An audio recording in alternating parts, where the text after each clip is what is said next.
On a recent weekday, Sergeant Adam Brincefield of the Ohio State Highway Patrol scans the horizon on the Ohio Turnpike. The hunt is on for commercial vehicles with potential safety violations. A lot of these owner-operators or companies try to keep costs as best they can. So with that being said, they're at times, taking shortcuts on maintaining the vehicle. Minutes later, his words become reality. He pulls over a semi going 77 and a 70. 65, Ohio trailer, Tom Henry. The registration expired in May. Brincefield's inspection reveals 2 tires with almost no tread. And the driver tells Brincefield the company is going through bankruptcy and cutting back on maintenance, taking a shortcut. This truck will be placed out of service. The driver's side number 3 axle, inner and outer duals, were both out of compliance. They both had less than 1/32 tread depth. So ultimately, this truck will be placed out of service. On August 4th, a semi's tire blew out, resulting in a fatal accident. One of 17 fatalities this year, making 2024 the deadliest year on the Turnpike in the last 2 decades. The deadliest day? August 15th, when 4 people died in a series of crashes. 11 Investigates want to take a deeper look into why the Turnpike seems to be getting more dangerous. So here are some interesting numbers. Speeding violations up 25%. Distracted driving 146%. And volume 9.9%. But these numbers were even a little bit bigger when we looked at commercial traffic. Distracted driving up 183%. Volume 21.4%. And when you think about all the commercial traffic on the road, it now makes up 27.4% of all the vehicles on the Turnpike. And at that point, even if they're not causing an accident, they are there and they are often involved in serious accidents. As the economy continues to grow, and the economy has continued to grow and will continue to grow, you're going to see an increase in the volume of freight. Tom Balzer, president of the Ohio Trucking Association, explains that shipping is an evolving industry. You used to go to stores and pick things up where the truck would just deliver a large truckload of product to a store. But now they are going to distribution centers like Amazon. Then delivery trucks take it to a doorstep. So as you see this shift to more distribution centers, more miles are going to be on more major artery roads like the Turnpike to be able to get to distribution centers which are positioned very closely to these arteries. Surprisingly, the volume increases aren't being replicated on the Pennsylvania Turnpike. In comparing Pennsylvania's numbers against Ohio, overall volume is only up 1.4% versus 9.9% in Ohio. Commercial volume has not increased at all in the past year, and Pennsylvania commercial volume is 10% less than Ohio. Multiple studies show a correlation between increased volumes and the number of accidents. This particular stretch. Santiago says drivers need to be more alert. Hopefully that is more an increase in a sense of urgency and understanding how important it is to be fully aware of your surroundings and not distracted when you're driving. Following, speed limits and maintaining assured clear distances ahead. Doing things that are responsible on everyone's part when sharing the road, specifically in areas where we see an increase in commercial vehicle traffic. Lamar Stewart travels the Ohio Turnpike once a week, and he says it's a different turnpike. Well, the traffic volume is high on the Turnpike. I mean, I noticed it within the last 2 years, by me traveling on Wednesday, and pretty much I like to stay in that left-hand lane. The Highway Patrol has taken notice of the numbers. Enforcement stops are up 27% this year. Speeding and distracted driving have been a major focus. Coming out of the pandemic, we kind of saw that it wasn't just speeding, it was the extreme speeds. And we started to see an increase in what those looked like. We knew from just anecdotally, some of those folks that we were interacting with and pulling over didn't even realize they were doing it. The roads are wide open. Unfortunately, those behaviors kind of continued. Distracted driving is up 183% for commercial drivers, but they aren't alone in their bad behavior. We have seen some things that are, that everyone else sees. Someone putting on makeup, someone eating, absolutely reading an actual newspaper. 11 Investigates obtained the reports for each of this year's fatal accidents. Causes vary. Pedestrians in the roadway, motorcyclists, vehicles, and semis losing control, blown tires, distracted driving. Whatever the cause, the numbers point to a more dangerous turnpike. Accidents are up 1.1%. Serious accidents, 36.4%. Number of injuries are up 7.5%. And deaths have climbed 89%. And 10 of 16 accidents have involved a semi, though that doesn't mean that the semis were to blame. Balzer says the industry is using cameras, training, and even AI to be safer. We have technologies through artificial intelligence that can monitor, just like some of the newer vehicles that are coming out that can tell if your eyes are not on the road. We can monitor, and it will highlight for us and alert the safety department if a driver has violations or times when their eyes are off the road. But the Highway Patrol is also working to ensure those commercial vehicles are safe to drive. Commercial inspections have shot up 124%. It's just one tool for a numbers-driven force. Every one of them has a number attached, has a name attached to it. Whether it's the person getting the citation, and hopefully we're changing their behavior and we're educating them and they become more aware. But more importantly, every one of those fatal crashes and fatalities, there's a family that's impacted, there's first responders that had to respond to those scenes and handle them, and no one that's involved is ever going to be the same. And until we get that number to zero, we know we have work to do. Welcome to our post-investigation wrap-up. This is something that we'll be doing on our WTOL 11 Plus platform for some of our bigger investigations. The idea is to give viewers a little peek behind the curtain why we investigated a particular topic and some insights into the story. I'm Melissa Andrews, joined by lead investigator Brian Duggar. So we're talking about the Ohio Turnpike story, this big investigation that you've been working on for months. Let's start with why we did this story, Brian. Yeah, it really kind of starts with the series of accidents that happened on August 15th. This happened right at Toll Plaza 49 in Swanton Township. That's where it all started. And we had looked at this toll plaza for several investigations before that. I mean, people were confused. People didn't understand it.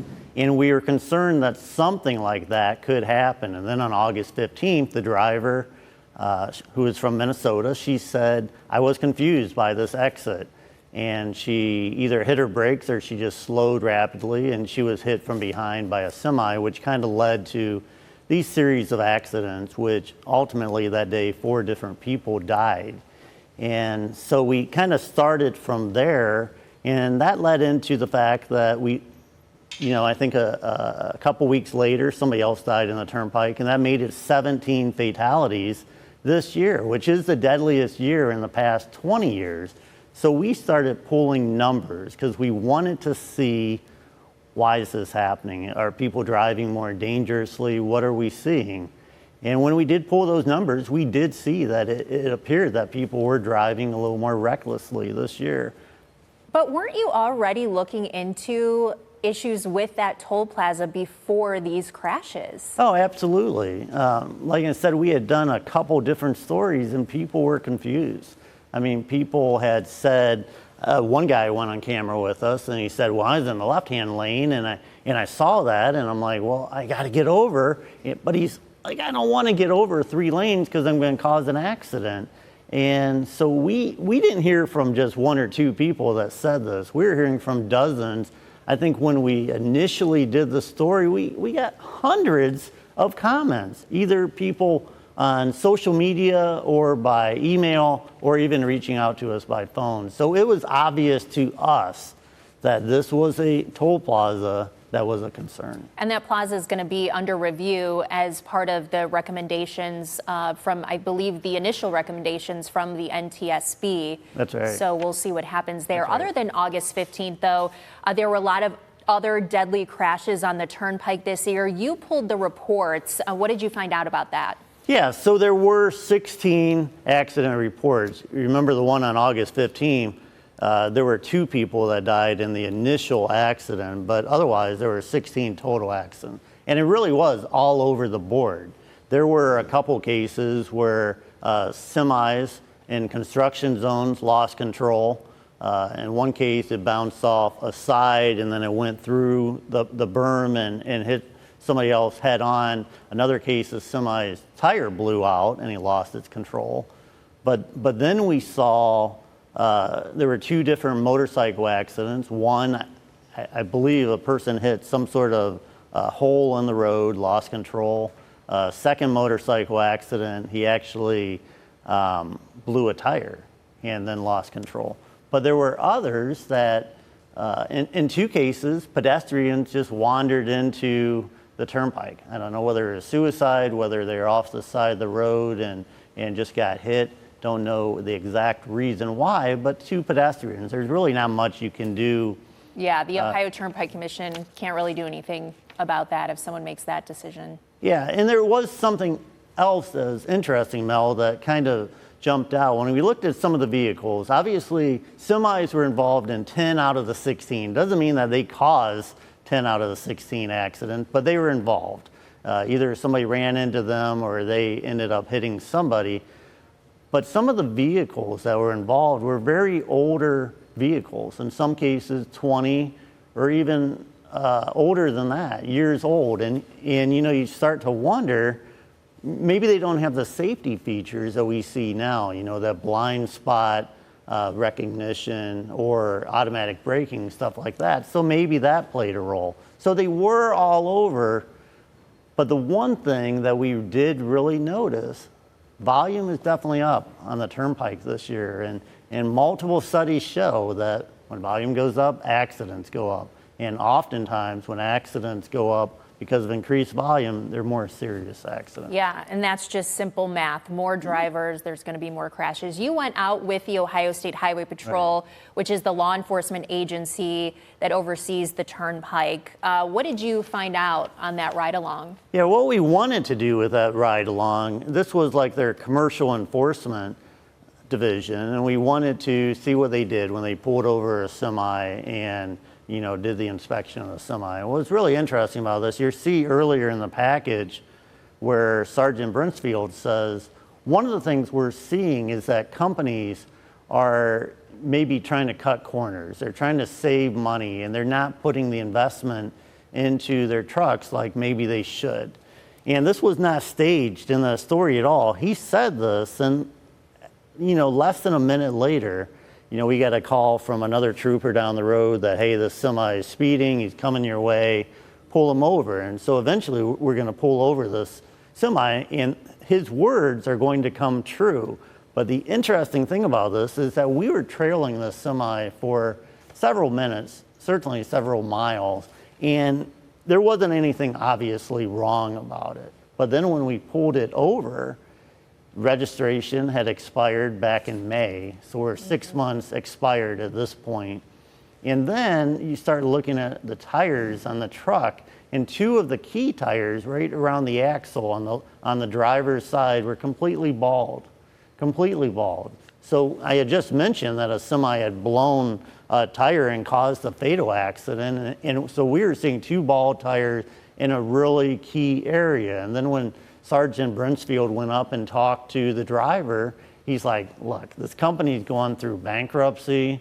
This is making my blood boil a little bit when you say that companies could be cutting costs, because we all know that I always say this, you and I talk about this a lot, if you get into a crash with a Honda Accord on the Turnpike, your chances of surviving that are pretty good.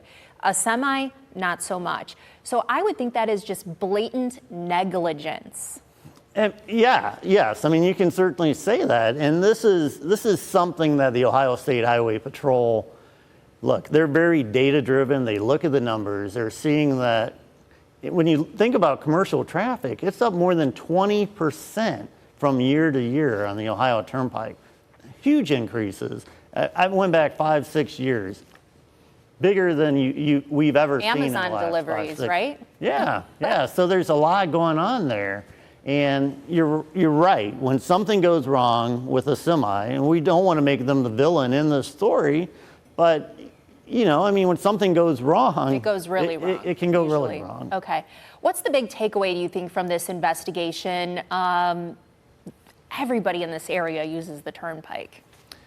Yeah, and that was one thing I do want to be, you know, somewhat cautious of, because I don't want to scare people like you shouldn't go on the Turnpike. Because when you look at the data around the state, 75, I-71, those highways are much more dangerous as far as crashes and fatalities. This has been a really bad year for the Turnpike, and I think part of the problem that they have is that it's such a good road that you can go 140 miles completely across the state in 3 lanes. It's going to be, you know, well paved. I mean, obviously during the summer there's a lot of construction, but you know, and I think when you got these straightaways, 3 lanes, I think people are driving more recklessly. And you know, when you talk to the patrol, they said this was something they noticed coming out of the pandemic, because people were used to, during the pandemic, there wasn't as much traffic on the road. And when you think about the Turnpike, 3 lanes, not much traffic back then, people were kind of, and troopers really weren't pulling people over that much during the pandemic. So people were really kind of hitting the gas. And you know, I had talked to the PIO, and he's like, well, that bad behavior has just kind of continued. So they're seeing a bunch of people going over 100 miles per hour on the Turnpikes. So the takeaway is that people are definitely driving a little more recklessly on the Turnpike. Certainly not a good year when it comes to serious accidents and fatalities. I mean, they're higher than we've seen in a long time, at least 20 years. So that's happening, but the volume's up a lot. But overall, the Turnpike is still a safe road. But with that increased volume and all that stuff going on, we just need to be a little more alert on the Turnpike and drive a little more cautiously and be aware of your surroundings. Yeah, drive defensively, my mom always said when I was learning how to drive. Very wise. All right, thanks, Brian. Just a reminder, you can find all of our Turnpike coverage and an extended story on this investigation right now on WTOL.com. For Brian Duggar, I'm Melissa Andrews.